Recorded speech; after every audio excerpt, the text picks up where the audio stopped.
come to this happy place, welcome.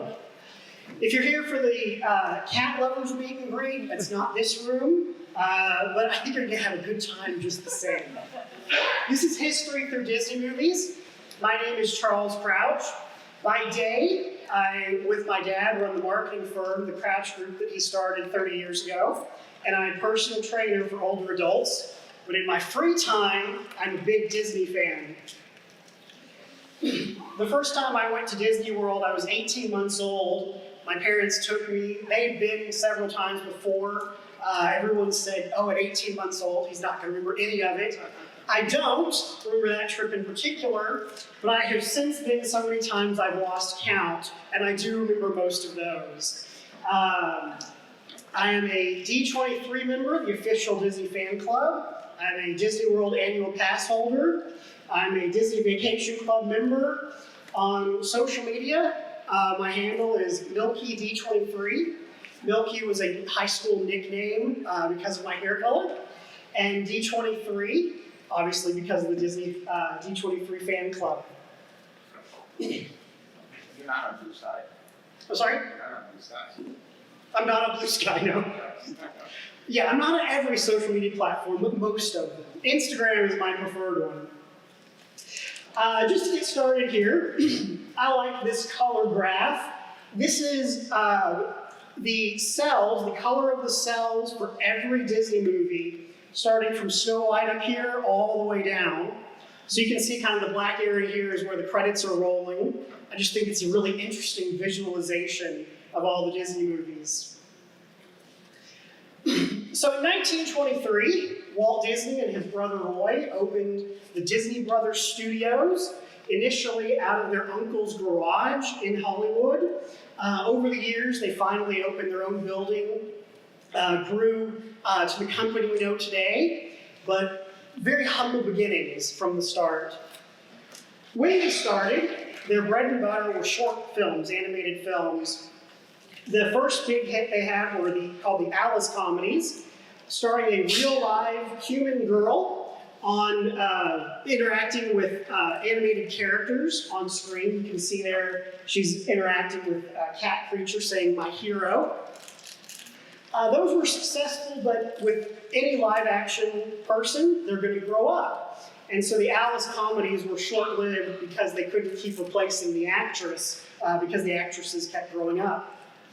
Their second big kind of hit was Oswald the Lucky Rabbit. Big mid-20s animated character, very creative in what he would do with his body. His ears could turn into helicopters and things like that, a wrench. A very big hit for Walt, but because of a contract kerfuffle, you might say, the rights to Oswald and almost all of Walt's animators were poached up by a big-time New York animation company. And so Walt was just out of luck. All of his staff essentially were gone, his creative character was gone, and he had to come up with something else. And thus Mickey Mouse was born. On the train ride back from New York after getting that devastating news and in essence thinking the company was done for, he drew a little mouse character. And over the years, improved on the design.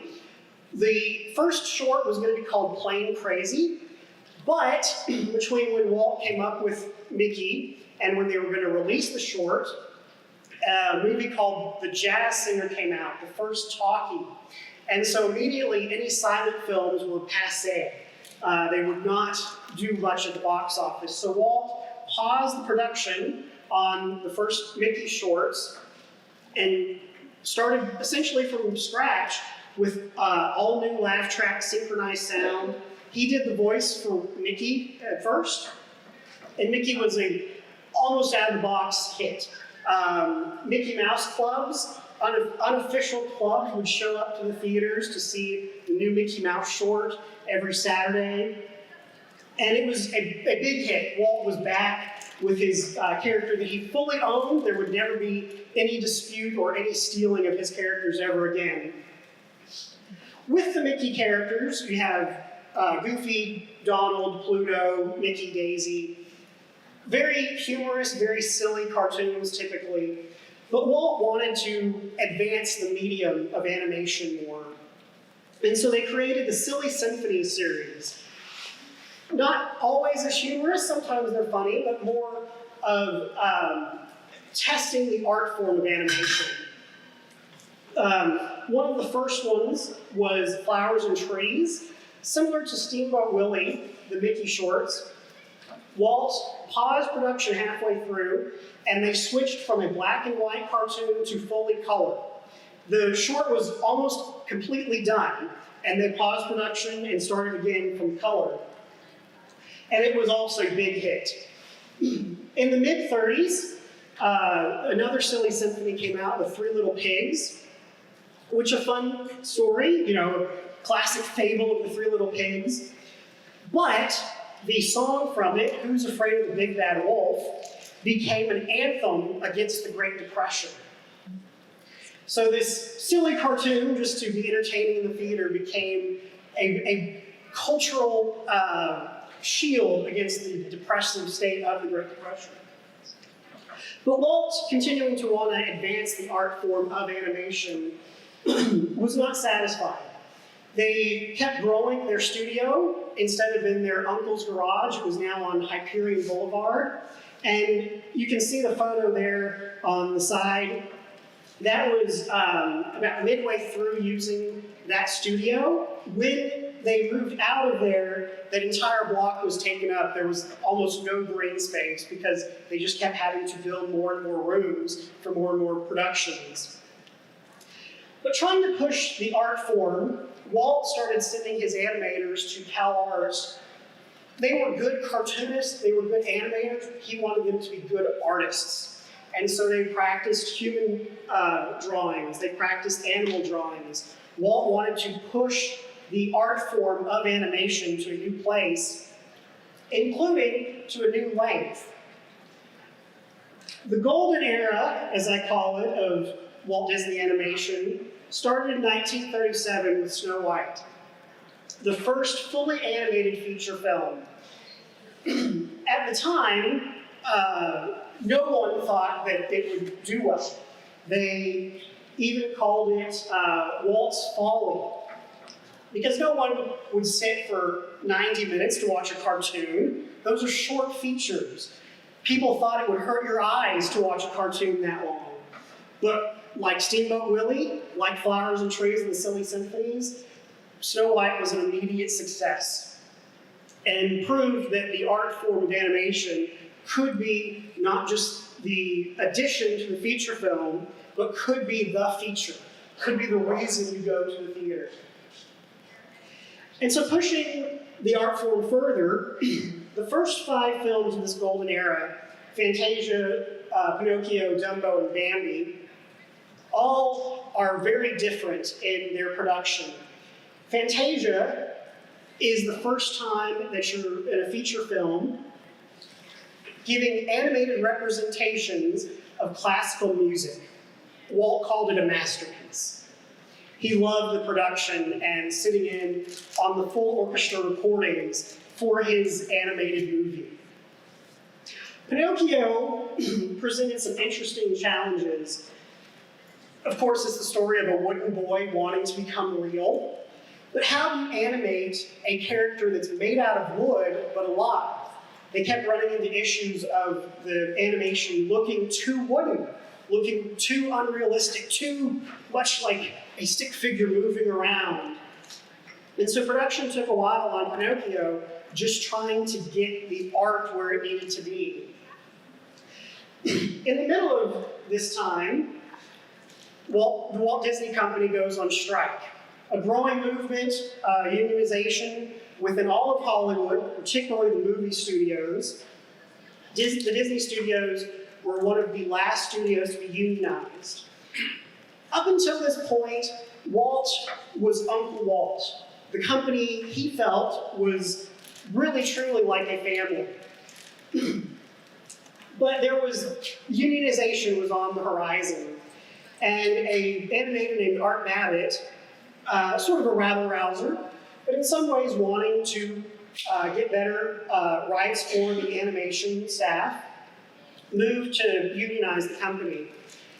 Ultimately, it probably did better for the lower echelon employees at Disney, but Walt was never the same after the strike. He felt like it was, when he had been Uncle Walt, it was a slap in the face of the culture he thought he had created. But they all come together, and the animation department unionizes, and they continue production on the first 5 films. At this time, World War II is broken out in Europe, and so Pinocchio comes out in 1940, and any revenue, any profits that they would have seen from the European market is stuck in that continent, or people have just not gone to see the movie. And so going into the 1940s, they're struggling a bit. The finances are not what they were expecting. The production for Snow White, Fantasia, and Pinocchio have been more costly than they first thought they would be. Bambi has been in production this whole time, and they're still trying to work out realistic movement for the animals. So they go back to the drawing board and come up with a, in their mind, cheaper feature film they can put together, using all of the skills they've learned, all the artistic skills they've learned, but going back to the basics of cartooning that they started with, and they come up with Dumbo. A simpler production, a less costly production, but a major hit. To the point that Dumbo was set to be Time Magazine's Mammal of the Year in 1941. This cover never came out.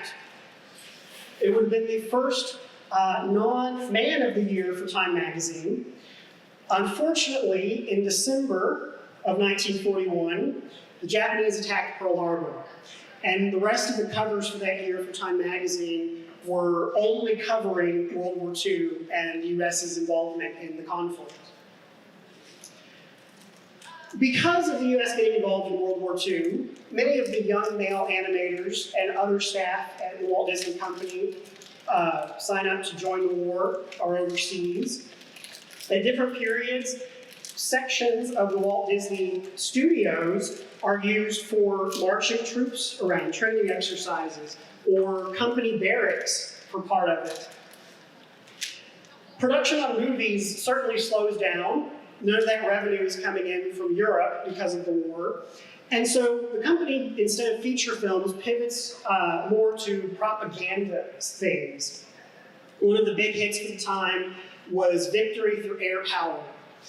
Of course, in World War I, planes had been part of the combat, but they were not seen as a true path to victory in the same way that they were trying to have happen in World War II. Victory Through Air Power was released as a book at the early stages of the war, and then Walt comes up with, in some ways, an educational film, but really a propaganda film promoting the benefits of air power. Der Führer's Face is a Donald Duck short film that won an Oscar for short feature. Donald wakes up in World War II Germany and is subject to all the fascism therein. He's when he wakes up, proud Nazi supporter, or when he is in the dream as a proud Nazi supporter. When he wakes up, remembers he's in the good old USA and throws a tomato at Hitler's face. The other thing during the war is the company, the animation staff that's still around, are working on insignias. Since we're at the Mensa Gathering here in Fort Worth, just so happens over in Dallas at the Holocaust and Human Rights Museum, through September, they have a World War II exhibit that shows off, as you can see there in the middle, a bunch of the insignia, the military insignia that folks at the Disney Studios created for planes, for troop units, and various other aspects of the US military at the time. It's a great exhibit. I encourage you all, if you're interested in my talk, to go over there if you have time while you're here. Certainly, since it's this close, I think it's really awesome that it's happening at the same time as the annual gathering. Once again, because there is so little revenue coming in through feature films, the studio has to reinvent how it's producing feature presentations. During the 40s, they start what's called the package film era. Saludos Amigos and the Three Caballeros are a joint venture, come out of a joint venture with the US government, a goodwill tour to several Central and South American countries, trying to, from the US government, win some favor with those countries against the Germans. And Walt signs up to go with a group of his animators. Based on this, they come out with these two movies that are really just, here's what's great about Central and South America. Goofy in one is a cowboy, a gaucho, a galloping gaucho. Donald gets with some other birds from the area and they become a singing trio. It eases the production because it's not a 90-minute feature, but they're doing sections of a movie that they can piece together to create a feature film. Once we get out of the World War II time period, they're still struggling to get real production back going for full feature films. So we have several other features. In 1940 with Fantasia, Walt envisioned the movie would come out every couple of years with a new version, with new music, with new animation. That doesn't happen partly because of World War II, but partly because of the production costs of Fantasia and the classical orchestra. So what they come up with instead are more contemporary movies made by music and melody time, still music set to animated scenes, but more contemporary music, 1940s, big bopper kind of things, or Tin Pan Alley staples. Fun and Fancy Free is another package film that combines Mickey and the Beanstalk, a longer Mickey short, and some live action sequences with, I forget his name, Candace Bergen's dad, who was a, Ernest, Edgar Bergen, thank you. He has a sequence in the film, a live action sequence with his puppet. And then the last of the packaged film era is The Adventures of Ichabod and Mr. Toad, an adaptation of Wind in the Willows and the Sleepy Hollow legends. I also have to touch on Song of the South. The first time I presented this Disney presentation, I got many questions about it. The controversial movie from 1946. While the animated features were, the production of those coming out of World War II was slow because they had to get the animators back in, some of the ideas back flowing. Live action, or a combination of live action and animated sections, was very doable, easy to produce. So they created Song of the South based on the Uncle Remus tales. For whatever reason, in the production they had the NAACP give approval, give feedback on the movie. Between the NAACP giving their feedback and it coming out, inexplicably it was removed from the beginning of the movie when this movie took place. So, the NAACP approved a movie that explicitly said it took place in Reconstruction. That Uncle Remus was a freed slave telling stories, was a sharecropper. With that removed, it is not clear if he is a slave or if he's a freed man. And because of that, there is an ongoing controversy for this movie. Bob Iger, as recently as just a few years ago, said it will never be released from the Disney Vault. I don't think that's such a bad thing. I've had a bootleg copy of it. It's not a good movie. The animated sequences, Zippity Doodah is a good animated part. The rest of the movie, the live action bits, are not good. They're not entertaining. So I don't think it's a big loss that this is stuck in the vault. So some success with live action, but going into the 1950s, they're ramping up the animated productions again. In 1950, they released Cinderella. The production of it was really a Cinderella story of sorts for the Walt Disney Company. Because of the turbulent 1940s and lack of revenue from so many feature films, once again, they are at risk of going under. Cinderella comes out as a major hit and sets them back where they should be. They release Alice in Wonderland and Peter Pan in the early 50s. Lady and the Tramp in 1955, there's a sequence in the movie based on the real-life story of Walt giving his wife a dog for Christmas. Sleeping Beauty comes out in 1959. At the time, it is the most expensive movie to be released. Particularly the sequence where Maleficent turns into a dragon was incredibly expensive to produce. Took a long time to get out. Lady and the Tramp comes out in 55. Sleeping Beauty doesn't come out until 59. It is a hit. It's a good movie. It's a successful movie, but the production is just too costly to make it be a continually viable upswing in cost for production. Around the same time, in the 60s, they're able to start using Xerox machines to speed up the animation process. Prior to 1961, when 101 Dalmatians is released, they had the animation department, which they would create the actual movement of the movie, and then what the animators created would go to what was called the ink and paint department, where they would trace over the animators' drawings, and then that's what would end up being colored, ink and painted, and that's what would be filmed to become the actual feature production.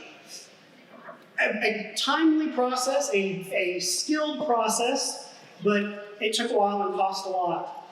Starting with 101 Dalmatians, they're able to use the Xeroxing process to take the animations movement from the animators, Xerox the copies, and completely cut out the ink and paint department. So what comes out of the Xerox machine is what ends up being colored. Removes an entire department from the company, but speeds up production and saves a lot of money. Loses some quality, I kind of feel like, but does mean that they can start ramping up more production quicker. 101 Dalmatians is in 61, Sword in the Stone, and Jungle Book towards the end of the 60s. The Jungle Book is the last animated feature that Walt Disney works on before he died. In this period, he started in the 50s pretty strong, pretty involved with Cinderella, Alice in Wonderland, Peter Pan. But towards the later half of the 50s, he gets distracted in some ways. He gets an itch for a theme park. Back at Hyperion Studios, the original studio there, he had this idea for a Mickey Mouse park across the street. He would have his own model train that he could ride around and some other rides. He went to Griffith Park with his daughters every weekend and was disappointed that he had to sit on the sides while they rode the merry-go-rounds and wanted to create something where parents and kids could be involved together. His small Mickey Mouse park grew into what we know today as Disneyland. Much bigger, could not be contained next to the studios, and ends up in Anaheim, California. To fund the creation of his theme park, he had to get some support. There was no way that the company, in and of it themselves, could fund such a creation, such a new idea. And so he partners with ABC to come up with some television shows. ABC is getting into the television game. So he comes up with the weekly Disneyland series, promoting his park that's coming, but also creating animation, reworking some short films. There's some educational bits. And they also come up with the Mickey Mouse Club. Back in the Mickey Mouse short days, there were the unofficial Mickey Mouse clubs showing up at theaters to see the new Mickey shorts. But now the official Mickey Mouse Club was on TV, and they could market Mickey Mouse Club t-shirts, they could market the Mickey Mouse Club ears, and the child stars out of that became very successful, many of them. They also, at the time, come out with Davy Crockett, which, similar to the Three Little Pigs in 1933, the Davy Crockett coonskin cap is a cultural touchstone for the 1950s. There were runs on coonskin caps at almost every department store in the entire country. And so in 1955, Disneyland opens, and Walt's attention is taken more to his park, to the television productions he's doing, and away from the movie productions. He's still involved, but not to the same degree that he used to be. However, in the mid-60s, he comes back for what I would consider his magnum opus. Mary Poppins combines essentially everything that he's been working on in his almost 4 years in Hollywood at the time. There's live action filmmaking. There's humans mixed with animation. There's just animation on its own. There are people flying in on wires. People floating, having a tea party on the ceiling. Special effects, everything that the company has done in his entire time there, it goes into the production of this movie. And as I said, I think this is the greatest film that he creates during his time, during his life. But unfortunately, December of 1966, Walt passes away from lung cancer. This is devastating to the company. They did not expect him to be sick. He went to the hospital for what he thought at the time was just a routine checkup and never left. From his hospital bed, he was telling his brother Roy of all the things he was envisioning on the ceiling for his new upcoming Epcot park. That would be the experimental prototype city of the future that they were trying to work on in Florida. So the company has to ask itself, going into the 70s, what is the Walt Disney Studios without Walt Disney? At the time, in the early 70s, we have Aristocats and Robin Hood, pretty successful animal comedies. The Many Adventures of Winnie the Pooh combined several Winnie the Pooh short films from years past. The Rescuers and Fox and the Hound are moderate successes. In 1984, The Black Cauldron comes out, a very expensive movie that loses at the box office to almost everything else that's out. It tries to appeal to teens and appeals to no one. So at the time, I forgot about this slide. I was also asked about Tron the first time I presented this. Tron comes out in 1982, a technological marvel, envisioning what would it be like to get sucked into the computers that are coming out at this time. So revolutionary that it is banned from the Oscars. You think today of how much computer technology is used in filmmaking. Tron was not allowed at the Oscars because they were cheating by using computers in the filmmaking process. So there are technological challenges, marvels at the time, but ultimately the company is struggling without Walt being at the helm. In the early 80s, it's subject to a lot of fears of corporate raiders. A lot of times, companies in the 80s are getting bought up by rich billionaires and dismantled for parts, sold off for parts. Roy E. Disney, Walt's nephew, his brother's son, is involved in the company, but not to a major degree. He spends his time at his multiple castles he owns. He's a big sailor. But he realizes that he needs to come back and save Disney. He cannot let the company that his dad and his uncle started be dismantled for parts. And so he essentially leads a coup against the current CEOs and CEO of Disney and brings in Michael Eisner, Frank Wells, and Jeffrey Katzenberg. I call this the Eisenberg-Wells-Katzenberg triumvirate. They come in 1984, and it's this almost Shakespearean trio. Michael Eisner is the CEO, Frank Wells is the president, and Jeffrey Katzenberg is the head of movie production, so animation and live action. And this is a great trio for the first 10 years of their being at the company. They produce a lot of successful hits and usher in what's often called the Disney Renaissance. Starting with The Little Mermaid in 1989, since Walt's death in 1966, as I've said, there were some hits, some technological marvels, but really the company was not the hit maker it had been in the early days. The Little Mermaid comes out and is a major hit. The The Rescuers Down Under comes out in 1990. Walt said, never follow pigs with pigs. And so for decades, there were no sequels to any of the animated productions. Rescuers Down Under does pretty well, but it's not till the Beauty and the Beast comes out that the Disney Renaissance is really in full swing. The poster I have here is they had several marketing campaigns for Beauty and the Beast. They had their regular kids, family, entertainment marketing campaign, but they also were marketing this as a romantic movie, as a date night film. So a lot of different market groups that are trying to hit to come to this movie. Beauty and the Beast is the first and only animated feature film to be nominated for Best Picture before they created the animated feature Oscar nomination category.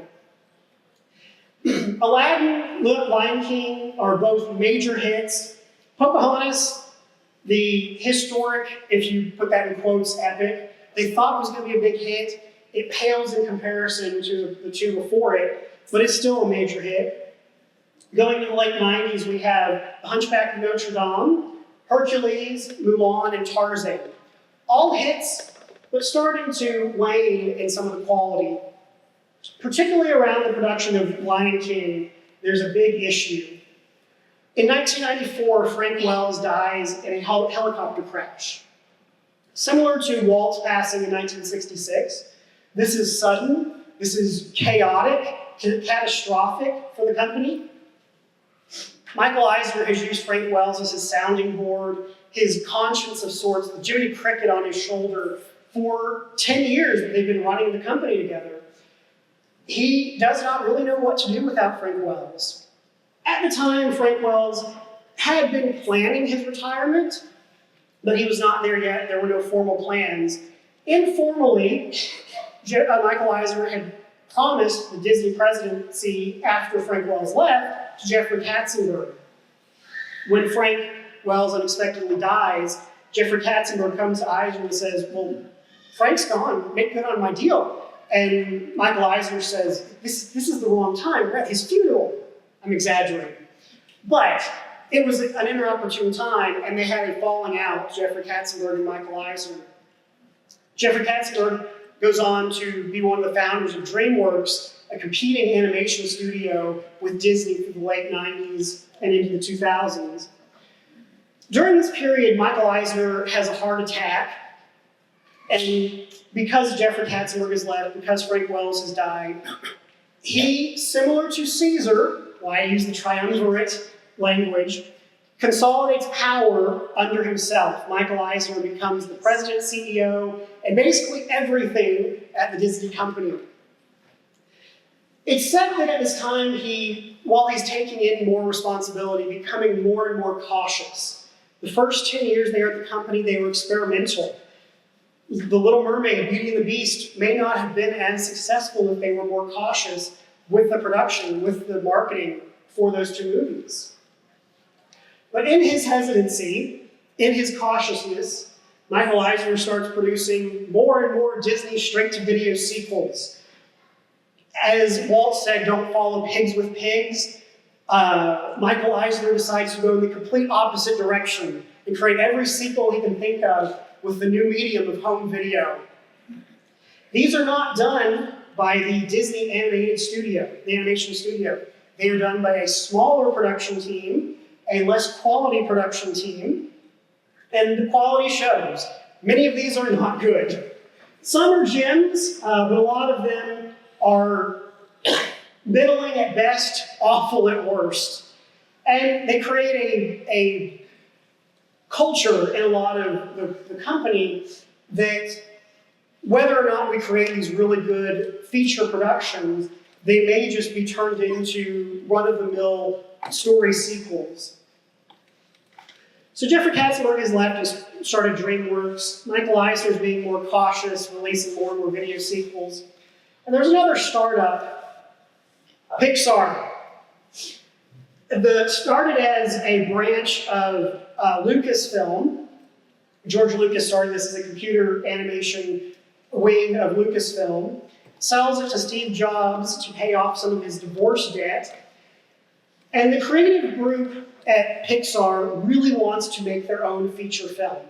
Many of them have started at Disney Feature Animation, got disinterested in Disney culturally or where the company was going, wanted to start their own thing.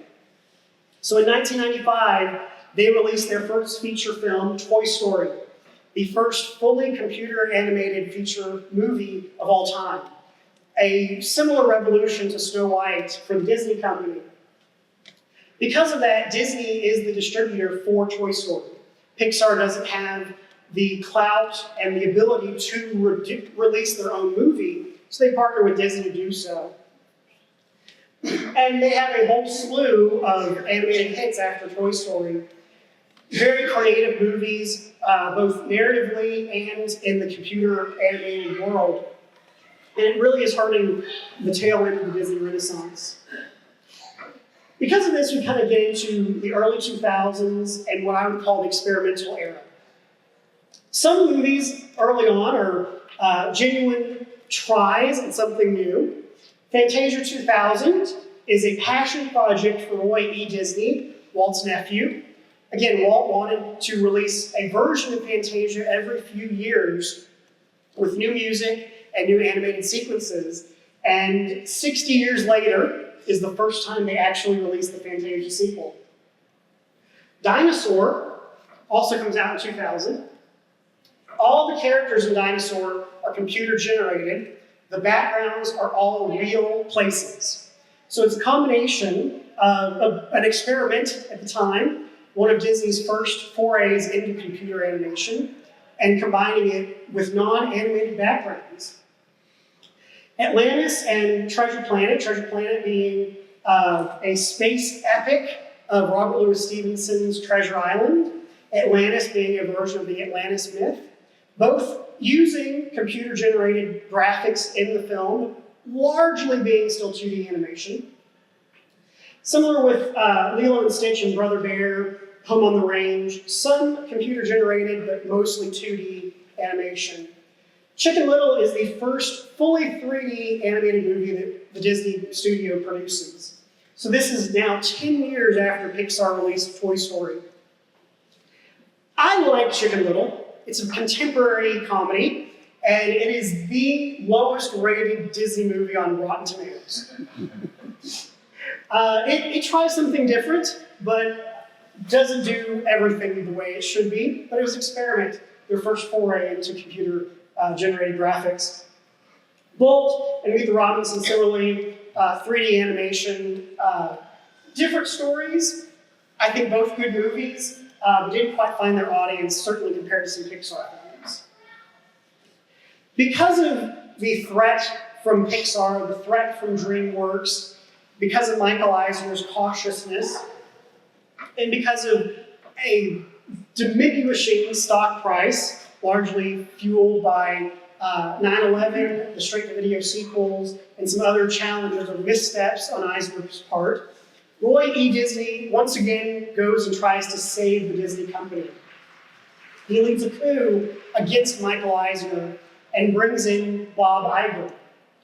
The first thing that Bob Iger does is outright buys Pixar. Pixar had only had a distribution contract with Disney.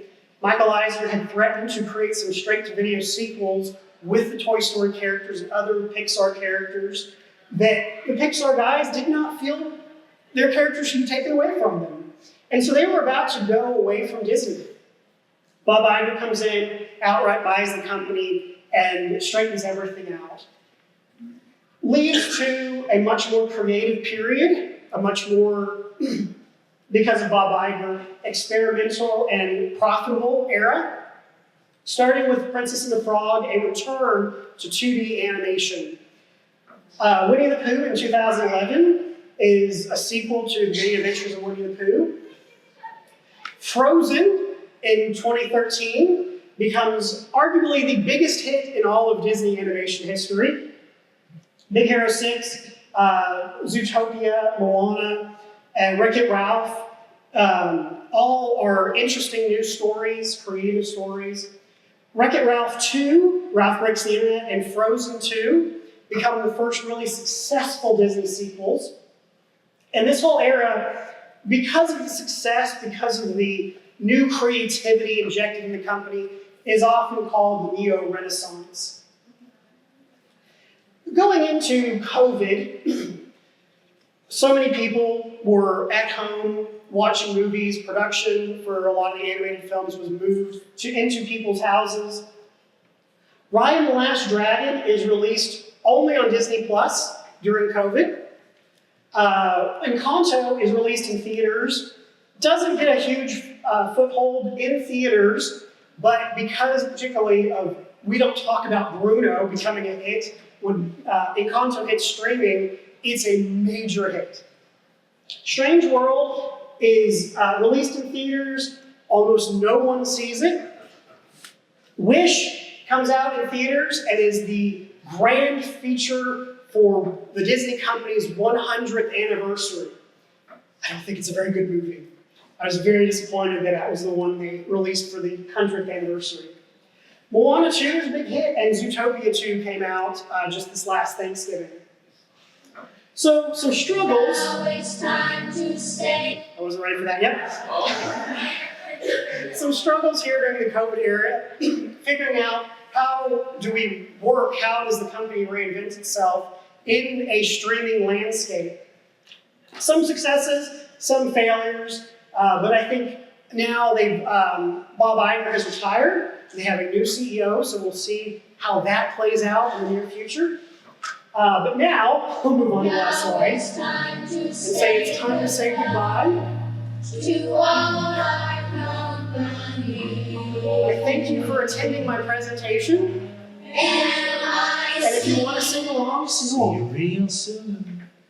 K-1. Why? Because we like it. M-O-U-S-E.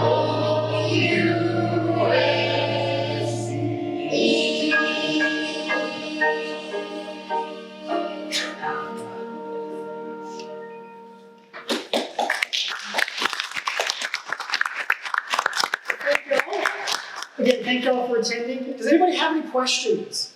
Yeah, go ahead. Is it true that Mickey Mouse is going to be Mortimer Mouse? That's the story. The story is that Walt's initial name for the character was Mortimer Mouse, and his wife Lillian said, that's a terrible name. No one will like Mortimer. That's too many syllables. Name him Mickey. You know, that's one of those, what's true, what's the company's story at this point. But that is what the family has told over the years. Yeah? I noticed you didn't mention every single Disney TV show. I only have an hour or so. If I had the whole day, by all means, I would go into so much more detail.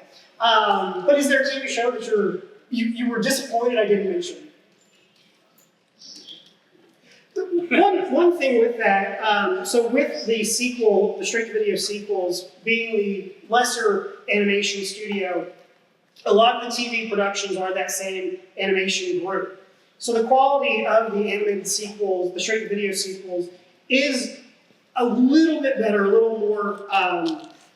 little better budget than would be on television, but is largely the same animators who were doing the TV productions. Yeah? Is it true the era videos that had the original group and plans were exclusively done in Florida because California was working on TV? Was working on what? TV? No. So they did, when Eisner came in and they opened what was at the time the Disney MGM studio in Florida, it was a working movie studio. It was a second studio on the East Coast. They had their main studio in Burbank, a secondary one for both live action and animated productions in Florida. Several, as you're saying, several movies in the early 2000s were completely produced in the Florida animation studio. That was not because the California studio was working on 3D exclusively. That was trying to get more movies out. So they had simultaneous productions going on each coast. For a good portion of the Disney Renaissance, the 90s era, into the early 2000s, but because of some money troubles, because of 9/11 in the 2000s, it just became not financially viable to keep that studio open in Florida and the one in California.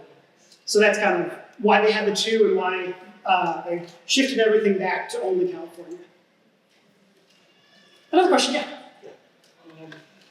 What about the live action movies like Scrappy Robinson and so on? Did they fit any of those areas if there was not time to discuss them? Yes. So, again, if I had more time, I'd go into so much more depth. Because of the revenue from Europe being stuck in Europe after World War II, they can't get the revenue, the profits from Pinocchio and some of the other movies back to the US. So what they ended up doing is taking what's stuck in Europe, opening a temporary studio in Europe, and beginning live action productions over there. One of the first they do is Treasure Island. So that is produced entirely in England, or in Europe, parts of Europe. Several other live action productions are done in Europe. Initially, when I made this presentation, I only focused on the animated movies. I've thrown in a little bit of the live action here. But yeah, truly, if I had more time, I would go into so much more. Yeah? The terms you came up with, the Renaissance and all, are those your terms or are they defined by other folks? And where do they come from? So, not my terms exclusively. The easy answer is Disney fandom. The Renaissance, the Disney Renaissance of the 90s is an often used term in publications, in many things like that. Fans have co-opted it. Then fans came up with the Neo-Renaissance, 2010 to 2019, because of the 90s Renaissance. My kind of wording is the experimental era for the 2000s. The streaming COVID era is what I came up with. The golden age with the first 5 films is sometimes called that. So some things I've taken from the fandom as a whole, some things I've changed up a little bit or come up with on my own. And does Disney know about your expertise and your presentation? So, not as much as they should. My brother lives in Florida, has worked for Walt Disney Parks twice at different periods. His girlfriend works in customer service now, and one of our cousins works at the Disney Studios. This is for fun, really and truly. I would love to have more of the studios know about me and know my interests, but this is for fun. I mean, I gave shout outs to some of the other, the Human Rights and Holocaust exhibit, because I think it's awesome. You know, I'm not getting kickbacks from it or anything. I just like Disney. So this is just for fun, but if anything else were relevant, I would not object. Yeah? Do you have a favorite Disney movie? That's a question I get a lot. It's a hard question. All of them used to be my answer. Beauty and the Beast is probably my favorite. I mean, again, it was the only one to be nominated for Best Picture before they created the Animated Feature Oscar. I think the stained glass window prologue is gorgeous. I'm also a big fan of Big Hero 6 and Encanto.